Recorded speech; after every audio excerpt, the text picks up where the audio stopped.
রাতে ঘুমানোর আগে আপনি আপনার বাচ্চার সাথে একটু গল্প করেন, 2 মিনিট করেন যে বাবা ইনশাল্লাহ তুমি খুব অসাধারণ হচ্ছ, মা তুমি খুব অসাধারণ হচ্ছ, তুমি সামনে ইনশাল্লাহ এইটা করবা, পজিটিভ কথা বলবেন। আর আমরা কি করি, তোকে দেওয়া হবে না, তুই তো শেষ, সারাদিন কি করছিস। তার মানে এই জিনিসটা ওই সময় দরজা খুলে ওই সময় যেটা বলবেন সেইটা হবে, আর আপনি ওই সময় নেগেটিভ কথা বলেন, নো নেভার। ওই সময় যাই বলেন পজিটিভ বলবেন, কারণ ওইটা একদম ওই সময় লেখা হয়ে যাচ্ছে। একটা হচ্ছে তাহলে রাতে ঘুমানোর আগে, আরেকটা আছে সেটা কখন, সেটা হচ্ছে ভোরে ঘুম থেকে উঠে, সকালে ঘুম থেকে উঠে। ওই সময় হচ্ছে ব্রেইনের মধ্যে যে দরজা আছে সেই দরজাটা খুলে গেল, আপনি ওই দরজা দিয়ে ভিতরে ঢুকলেন, যা বলবেন সেইটা ওই সময় আস্তে আস্তে লিখিত হয়ে যাবে। তাহলে বলেন তো, আপনার বাচ্চার মাথার মধ্যে যদি একটা পজিটিভ জিনিস দিতে চান, রাতে ঘুমানোর আগে দিলে কাজ বেশি হবে না কম হবে? এই কথা কন না কেন? বেশি। ভোরে ঘুম থেকে উঠে যদি বলেন তাহলে বেশি হবে না কম? আপনার সন্তানকে ঠিক রাখার জন্য তাকে হচ্ছে যে আচরণটা কিভাবে শেখাবেন সেটার একটা সহজ এক্সাম্পল বলি। আপনি চাচ্ছেন আপনার সন্তান আপনাকে সম্মান করুক, বড়দের সাথে ভালো ব্যবহার করুক, তাহলে এই কাজটা আপনাকে করতে হবে। এবং সেক্ষেত্রে আপনি কিভাবে করতে পারেন, আপনার ফ্যামিলিতে আপনার মা বাবা, হাজবেন্ড ওয়াইফের যে পারস্পরিক মা বাবা থাকে তাদের সাথে সম্মানসূচক আচরণ করুন। ফ্যামিলিতে যারা আছে সবার সাথে আপনি ভালো ব্যবহার করেন, আপনার সন্তান ভালো ব্যবহার শিখবে। এবং এই সন্তান যখন বড় হবে সে তখন খারাপ ব্যবহার কারো কাছ থেকে অ্যাকসেপ্টই করবে না। অনেকে আছে না, বলে যে এই ফ্যামিলির এই বাচ্চাটা এত ভালো, কিন্তু দেখা গিয়েছে কোন একটা একটা কি সম্পর্কে জড়াই গেল, যদিও সম্পর্ক জিনিসটাই হারাম। তারপরে ধরেন সে বিয়ে হয়েছে, কিন্তু দেখা যাচ্ছে পরে আবার ওইখান থেকে সেপারেশন, ডিভোর্স। কি কারণে?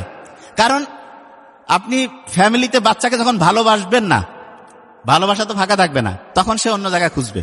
আর কিছু ধান্দাবাজ ছেলে মেয়ে সব জায়গাতে আছে, ওই আসিয়া অভিনয় করবে, হ্যাঁ আমার কথা, ভালো ছেলে ভালো মেয়ে, এত টাইম কিভাবে সে পাবে যে একজন আরেকজনের পিছনে দৌড়াবে? এটা তো আমার ব্রেইনে কুলায় না। বহুত টাইম লস হয় না? সে কেন লস করবে? সে যাবে তার নিজের ক্যারিয়ার তৈরি করবে, নিজের জীবনকে অসাধারণ করবে, তারপরে হচ্ছে যে আল্লাহ যার সাথে যার সম্পর্ক রাখছে ইনশাল্লাহ হয়ে যাবে।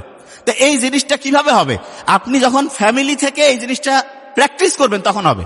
আপনি মুখে বলতেছেন এই তুমি আমাকে সম্মান করো, মানে আব্বা আম্মাকে, আপনি আপনার আব্বা আম্মাকে সম্মান করে না, ঘন্টু করবে, জীবনে করবে না, প্রশ্নই আসে না। এটা কখনোই করবেন না। আপনি মনে করতেছেন ওই শিখে না, ওই শিখে সবচেয়ে ছোট বাচ্চাদের ব্রেইনের 3 বছরে সবচেয়ে সেরা ডেভেলপমেন্ট হয়। একটা নিউরনের সাথে আরেকটা নিউরনের যে কানেক্টিভিটি 3 বছর বয়সের মধ্যে সবচেয়ে বেশি হয়। হ্যাঁ, পরবর্তীতে আপনি চেঞ্জ করতে পারেন, পরবর্তীতেও চেঞ্জ করতে পারেন। অনেকে বলে যে ভাই আমি তো ভুল করে ফেলছি, আছে না অনেকে, যে বাচ্চার বয়স এখন তো 8-10 হয়ে গেছে, তাহলে এখন আমি তার ব্রেইনে নতুন ভাবে তথ্য দিতে পারবো কিনা। শুনলে অবাক হবেন, যেই মা বাবা সন্তানের মাথার মধ্যে ঠিক তথ্য দিতে পারেন নাই, এখনো ঠিক তথ্য দেওয়ার বুদ্ধি আছে। বিজ্ঞানীরা এখন দেখছে কিরকম। আপনি কি জানেন মাথার মধ্যে 5 রকমের ঢেউ চলে, 5 রকমের।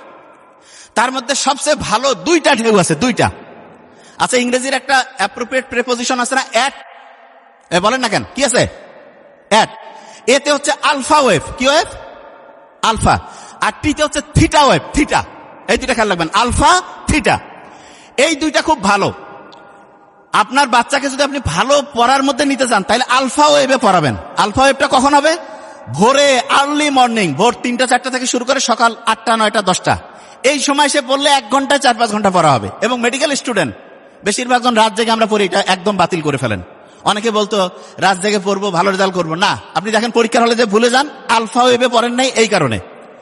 আর 2 নাম্বার যেটা, টিতে কোন ওয়েভ বলছিলাম? থিটা।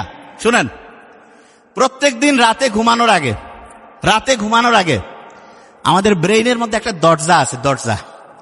সেই দরজাটা যখন খুলে যায় ওই সময় আপনি পিছনের দরজা দিয়ে ভিতরে ঢুকলেন, ঢুকে বাচ্চাকে যা বলবেন 1 দিন, 7 দিন, 1 মাস, 6 মাস বলতে থাকবেন, ওইটা ওইখানে পার্মানেন্টলি লেখা হয়ে যাবে।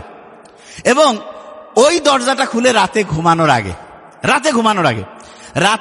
আগে আপনি আপনার বাচ্চার সাথে একটু গল্প করেন, 2 মিনিট করেন যে বাবা ইনশাল্লাহ তুমি খুব অসাধারণ হচ্ছ, মা তুমি খুব অসাধারণ হচ্ছ, তুমি সামনে ইনশাল্লাহ এইটা করবা, পজিটিভ কথা বলবেন। আর আমরা কি করি, তোকে দেওয়া হবে না, তুই তো শেষ, সারাদিন কি করছিস। তার মানে এই জিনিসটা ওই সময় দরজা খুলে ওই সময় যেটা বলবেন সেইটা হবে, আর আপনি ওই সময় নেগেটিভ কথা বলেন, নো নেভার। ওই সময় যাই বলেন পজিটিভ বলবেন, কারণ ওইটা একদম ওই সময় লেখা হয়ে যাচ্ছে। একটা হচ্ছে তাহলে রাতে ঘুমানোর আগে, আরেকটা আছে সেটা কখন, সেটা হচ্ছে ভোরে ঘুম থেকে উঠে, সকালে ঘুম থেকে উঠে। ওই সময় হচ্ছে ট্রেনের মধ্যে যে দরজা আছে সেই দরজাটা খুলে গেল, আপনি ওই দরজা দিয়ে ভিতরে ঢুকলেন, যা বলবেন সেইটা ওই সময় আস্তে আস্তে লিখিত হয়ে যাবে। তাহলে বলেন তো, আপনার বাচ্চার মাথার মধ্যে যদি একটা পজিটিভ জিনিস দিতে চান, রাতে ঘুমানোর আগে দিলে কাজ বেশি হবে না কম হবে? এই কথা কন না কেন? বেশি। ভোরে ঘুম থেকে উঠে যদি বলেন তাহলে বেশি হবে না কম?